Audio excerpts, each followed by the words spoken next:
नहमदुहु व नुसल्ली अला रसूलिहिल करीम अम्मा बाद फ़ौज़ बिल्लाहि मिनश शैतानिर रजीम बिस्मिल्लाहिर रहमानिर रहीम। आज स्कूल के अंदर छुट्टी से 2-3 मिनट पहले आखिरी पीरियड में 10th क्लास का एक स्टूडेंट फैसल कादरी, बहुत ही ताबेदार फरमाबरदार स्टूडेंट, उसने एक सवाल पूछा, सर आप मुझे ये बताएं कि बंदा वली कैसे बन सकता है या एक बेहतरीन इंसान कैसे बन सकता है, या फिर ये एक इंसान किस तरह का होना चाहिए। मैंने कहा बेटे ये एक सवाल नहीं है, ये 3 सवाल है। तो मैं आज एक सवाल का जवाब देता हूँ कि एक इंसान को किस तरह का होना चाहिए। क्यों कि इंसान के अंदर जो ख्यालात होंगे, जो सोचें होंगी, उनके असरात उस पर भी पड़ते हैं और मुआशरे पर भी पड़ते हैं। मैं एक कहानी सुनाता हूँ। एक बहुत ही अमीर तरीन आदमी जो कई फैक्ट्रियों का मालिक था, गली से गुज़र रहा है। क्या देखता है कि एक कुत्ता जो बीमार है, अपने पाँव भी नहीं हिला सकता और बड़ी मुश्किल से सांसें ले रहा है। उसने क्या देखा कि एक और कुत्ता अपनी दुम को पानी में भिगो के लेके आता है और उस कुत्ते दूसरा जो पड़ा हुआ बीमार है उसके मुंह में डालता है कतरा कतरा करके, और वो थोड़ा थोड़ा करके मुंह हिला रहा है जो बीमार कुत्ता है। जब उस अमीर तरीन आदमी ने, जो फैक्ट्रियों का मालिक था, उसने देखा ये बीमार कुत्ता पड़ा हुआ है, जब इसको अल्लाह ताला रोज़ी दे सकता है, पानी दे सकता है, और वो कुत्ता जो तंदुरुस्त था वो कहीं से टुकड़े शुकड़े भी ला के उसके मुंह में डालने की कोशिश कर रहा है। तो ये सारा मंज़र वो देखता रहा अमीर आदमी। उसने कहा अगर ये कुत्ता जो बीमार पड़ा हुआ है इसको अल्लाह रोज़ी दे सकता है, पानी दे सकता है, तो मुझे भी अल्लाह दे सकता है। उसने फैक्ट्रियाँ बंद की या बेच दी और वो उसने जंगल में जाके डेरा लगा लिया, अल्लाह अल्लाह करने लगा। अल्लाह का वली बन के बैठ गया और लोग आ रहे हैं, उससे दुआएं करवा रहे हैं और वो दामदरूद कर रहा है, लोग फैज़ याब होके जा रहे हैं। एक नौजवान बंदा आता है कुछ दिनों से, वो आके उस मजलिस में बैठ जाता है।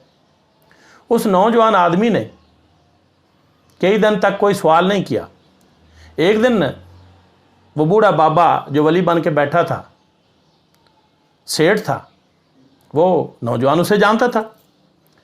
तो एक दिन उस बूढ़े बाबे सेठ ने उस नौजवान से कहा आप बैठ जाएं और अपना मसला बयान करें। आप इतने दिनों से आ रहे हैं, आपने कोई सवाल नहीं किया, कोई दुआ नहीं करवाई, क्या चक्कर है। उसने कहा मैं आपसे ये पूछना चाहता हूँ कि आप ये वलीउल्लाह कैसे बने, इसकी कहानी मुझे बताइए। उसने कहा मैं गली में जा रहा हूँ, मैंने एक बीमार कुत्ते को देखा और दूसरा एक और कुत्ता है जो उसके मुंह में दुम पानी भिगो के ला रहा है, उसको खाने के लिए भी चीज़ें दे रहा है। तो मैंने कहा जब इसे अल्लाह दे सकता है तो मुझे भी अल्लाह दे सकता है। मैंने उस बीमार कुत्ते की नकल करते हुए मैंने बस जंगल में डेरा लगा लिया, अल्लाह मुझे दे रहा, बस मैं बैठा हूँ। और वो नौजवान पीछे हटा। तो बूढ़े बाबे ने उससे सवाल पूछा, यह सवाल किया, मेरी बात सुने, आपने सवाल पूछा और चुप करके जा रहे हैं, इसकी क्या वजह है। उस नौजवान ने कहा कि मुझे बड़ा अफसोस हुआ है आपकी बात सुन के। आपने एक बीमार की नकल करते हुए जो बेयारो मददगार है उसकी आपने तकलीद की है, उसकी पैरवी की है या उसके नक्शे कदम पे चले हैं। अगर आप एक तंदुरुस्त कुत्ते की मिसाल को सामने रखते जो दूसरे के मुंह में पानी भी डाल रहा है और उसके मुंह में खाना भी डाल रहा है। आप इतनी फैक्ट्रियों के मालिक थे और आपने फैक्ट्रियां बंद कर दी, आपने हज़ारों लोगों का रोज़गार बंद कर दिया, उनका चूल्हा बुझा दिया और वो लोग परेशान हैं। काश आप वो फैक्ट्रियां चलाते और हज़ारों लोगों को स्कूल के बच्चों की फ़ीसें पे करते, मदारिस के बच्चों को कुछ देते और लोगों की तालीम और तरबियत, बच्चियों की शादियां करवाते, गरीब लोगों को देते, कोई इदारे कायम करते, फलाही मरकज़ कायम करते, हॉस्पिटल बनवाते, स्कूल बनाते, कॉलेजेस यूनिवर्सिटी बनाते और लोगों की फलाह के लिए काम करते, तो मुझे बड़ा अच्छा लगता। और आप तंदुरुस्त हैं और ये आप काम कर सकते थे। अब आप अकेले बैठे हुए हैं, एक चंद लोगों को आप दम दरूद कर रहे हैं। ये मुनाफे वाला सौदा मुझे नहीं नज़र आता, इसलिए मैं आपसे ज़्यादा खुश नहीं हूँ। तो वो जो अल्लाह का बंदा था, जो पहले सेठ था, फिर दोबारा वापस आया, उसने अपनी फैक्ट्रियाँ लगाईं और फैक्ट्रियाँ लगाने के बाद दोबारा वही उसने काम शुरू किया और लोगों की भलाई के काम शुरू करने लगा। अब इंसान को किस तरह का होना चाहिए? जिसके पास फैक्ट्रियाँ हैं, पैसा है, तो वो ज़िम्मेदार है, वो ये सारे काम आसानी से कर सकता है। अब जिसके पास फैक्ट्रियाँ भी ना हो, पैसा भी ना हो, तो वो क्या फिर करे? वो लोगों की कैसे हमदर्दी कर सकता है? लोगों के साथ किस तरह भलाई कर सकता है? किस तरह वो अच्छा इंसान बन सकता है? तो मैं जानता हूँ ज़िंदगी में दो ही बड़ी ताकतें हैं और दो ही बड़ी पावरें हैं, उनको कोई नहीं पहुँच सकता। या ज़ुबान की पावर है या कलम की पावर है। अल्लामा इकबाल ने कलम उठाया, लिखा, तो अंग्रेज़ों ने भी सर झुकाया और उन्होंने कहा आप हमारे अल्लामा हैं, आप हमारे सर हैं। उन्होंने सर का खिताब दिया।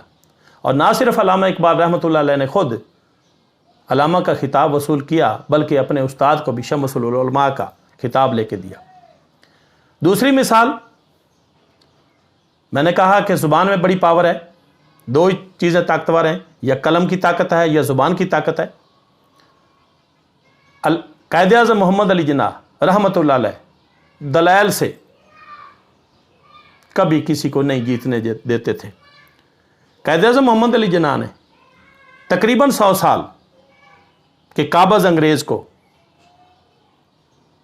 कहा कि यहाँ से तशरीफ़ ले जाओ, ये हमारा मुल्क है, हम यहाँ रहेंगे। कायदे आज़म मोहम्मद अली जिन्ना ने मुसलमानों पर, पाकिस्तान के मुसलमानों पर, बांग्लादेश के मुसलमानों पर और हिंदुओं पर, हिंदुस्तान के रहने वालों पर एहसान किया। अगर कायदे आज़म मोहम्मद अली जिन्ना रहमतुल्लाह अलैह ना होते तो आज हिंदू भी अंग्रेज़ों के ग़ुलाम होते। तो उनके पास ज़बान की पावर थी, उन्होंने इस्तेमाल की और हमें 2 मुल्क लेके दिए। अब ये मुल्क चलाना तो इनका काम है। मुल्क आज़ाद लेके दिए हुए भी इनसे नहीं चलाए जा रहे। तो अगर आप लीडरशिप नहीं कर सकते, आप पढ़े लिखे हैं, तो आप कलम उठाएं, ज़ुबान से काम करें। मौलाना कासम नानोतवी रहमतुल्लाह अलैह और रशीद अहमद गंगोई रहमतुल्लाह अलैह, अहमद रज़ा खां बरेलवी रहमतुल्लाह अलैह, इन्होंने बड़े सगीर में मदारिस बनाए और इनके मदारिस से गरीब, यतीम, मस्कीन, गरीब, नबीना, मुंडे, लूले, लंगड़े, ऐसे लोग, उनकी तालीम और तरबियत का इंतज़ाम किया। वो लोग पढ़े और वो पूरी दुनिया में फैल गए। आज पूरी दुनिया में हज़ारों मदारिस हैं। तो ये किन लोगों की वजह से हुआ? तो ये ऐसे लोग होने चाहिए जो दीन का भी काम करें। सर सैयद अहमद खां रहमतुल्लाह अलैह, जिन्होंने अलीगढ़ पब्लिक स्कूल बनाया, यूनिवर्सिटी बनाई, तो ऐसे काम करने चाहिए। अब मैं एक साइंस टीचर हूँ, मैं क्या कर सकता हूँ? मेरे पास अगर अल्लाह ताला ने मुझे कलम की पावर दी है, मैंने एक इंग्लिश ग्रामर लिखी है, कुरान एंड फिजिक्स की किताब लिखी है, मैं स्कूल से आता हूँ, मैं रिसर्च करता हूँ, पढ़ता हूँ और मैं 12-13 साल के बच्चे से लेकर 21-22 साल के जो लड़के हैं, मेरी वीडियो उनके लिए है, नौजवानों के लिए है। मेरी कोशिश है कि नौजवान कुरान में दिलचस्पी लें, कुरान को पढ़ें, अहदीस को पढ़ें, तारीख़ को पढ़ें, ताकि उनकी सोच में कोई तब्दीली आए, वो मुल्क कौम के लिए काम करें और बेहतरीन इंसान का सबूत पेश करें। अगर आपको मेरी ये वीडियो पसंद आई है तो इसे शेयर ज़रूर कीजिए। अगर मेरे बयान में कोई इस्लाह की ज़रूरत है तो कमेंट ज़रूर कीजिए, ताकि मैं आने वाले वक्त में बेहतर इल्म पेश कर सकूँ।